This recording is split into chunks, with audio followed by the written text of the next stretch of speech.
Physics of Ernst Haeckel and T.H. Huxley, the world is basically nothing but blind, unintelligent force. And likewise, in parallel to this, in the philosophy of Freud, the basic psychological energy is libido, which is blind lust. And it is only a fluke. It is only as a result of pure chances that, resulting from the exuberance of this energy, there are people with values, with reason, with languages, with cultures, and with love. Just a fluke. Like, 1,000 monkeys typing 1,000 typewriters for 1,000,000 years will eventually type the Encyclopedia Britannica. And of course, the moment they stop typing the Encyclopedia Britannica, they will relapse into nonsense.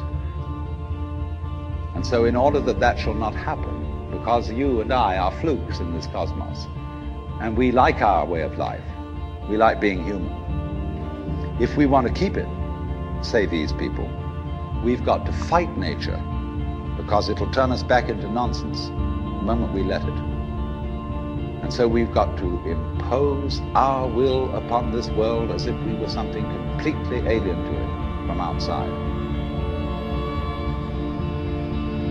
And so we get a culture based on the idea of the war between man and nature. We talk about the conquest of space, the conquest of Everest, and the great symbols of our culture are the rocket and the bulldozer. The rocket, compensation for the sexually inadequate male.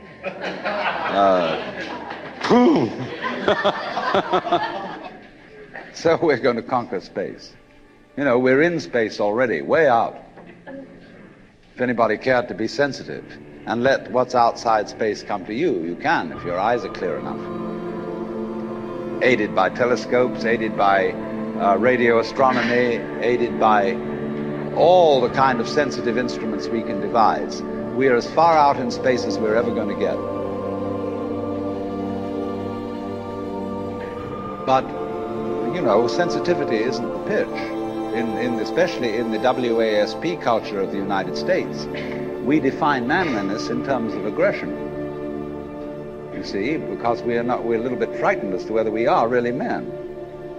And so we put on this great show of being a tough guy. It's completely unnecessary. If you have what it takes, you don't need to put on that show. You don't need to beat nature into submission. Why be hostile to nature? Because after all, you are a symptom of nature. You, as a human being, you grow out of this physical universe in just exactly the same way that an apple grows off an apple tree. So let's say the tree which grows apples is a tree which apples, using apple as a verb. And a world in which human beings arrive is a world that peoples. And so the existence of people is symptomatic of the kind of universe we live in. Just as spots on somebody's skin are symptomatic of chickenpox. But we have been brought up by reason of our two great myths, the ceramic and the fully automatic, not to feel that we belong in the world. So our popular speech reflects it. We say, I came into this world. You didn't. You came out of it. We say, face facts. We talk about encounters with reality, as if it was a head-on meeting of completely alien agencies. And the average person has the sensation that he is a somewhat that exists inside a bag of skin, the center of consciousness, which looks out at this thing and what the hell's it going to do to me? You see?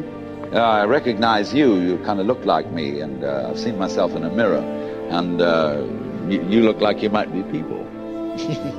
So maybe you're intelligent, maybe you can love too, and perhaps you're all right. Some of you are anyway. If you've got the right color of skin, or you have the right religion, or whatever it is, you're okay. But there are all those people over in Asia, Africa, and they may not really be people. When you want to destroy someone, you always define them as unpeople.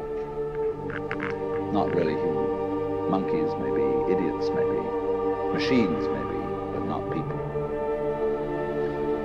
But we have this hostility to the external world because of the superstition, the myth, the absolutely unfounded theory that you yourself exist only inside your skin.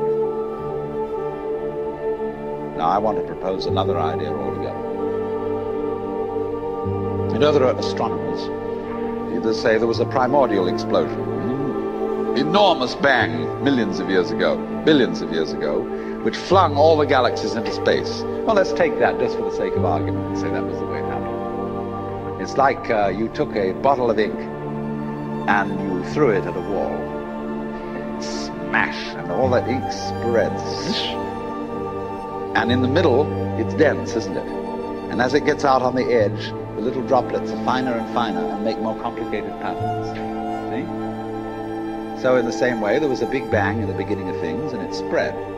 And you and I, sitting here in this room, as complicated human beings, are way, way out on the fringe of that bang.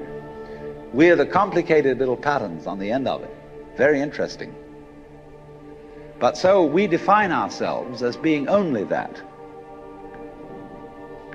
If you think that you are only inside your skin, you define yourself as one very complicated little curlicue, way out on the edge of that explosion, way out in space and way out in time. Billions of years ago, you were a big bang. But now you're a complicated human being. And then we cut ourselves off, like this, and don't feel that we're still the Big Bang. But you are. Depends how you define yourself. You are actually, if this is the way things started, if there was a Big Bang in the beginning, you're not something that is a result of the Big Bang on the end of the process. You are still the process. You are the Big Bang, the original force of the universe, coming on as whoever you are. See, when I meet you, I see not just what you define yourself as, Mr. So-and-so, Miss So-and-so, Mrs. So-and-so. I see every one of you as the primordial energy of the universe coming on at me in this particular way. I know I'm that too. But we've learned to define ourselves as separate from it. And so what I would call a kind of a basic problem we've got to go through first is to understand that there are no such things as things. That is to say, separate things or separate events. That is only a way of talking. And if you can understand this, you're going to have no further problems. I once asked a group of high school children, what do you mean by a thing? And first of all, they gave me all sorts of synonyms. They said it's an object, which is simply another word for a thing. It doesn't tell you anything about what you mean by a thing. And finally, a very smart girl from Italy who was in the group said a thing is a noun. And she was quite right. A noun isn't a part of nature, it's a part of speech. There are no nouns in the physical world. There are no separate things in the physical world either. See, the physical world is wiggly. The clouds, mountains, trees, people,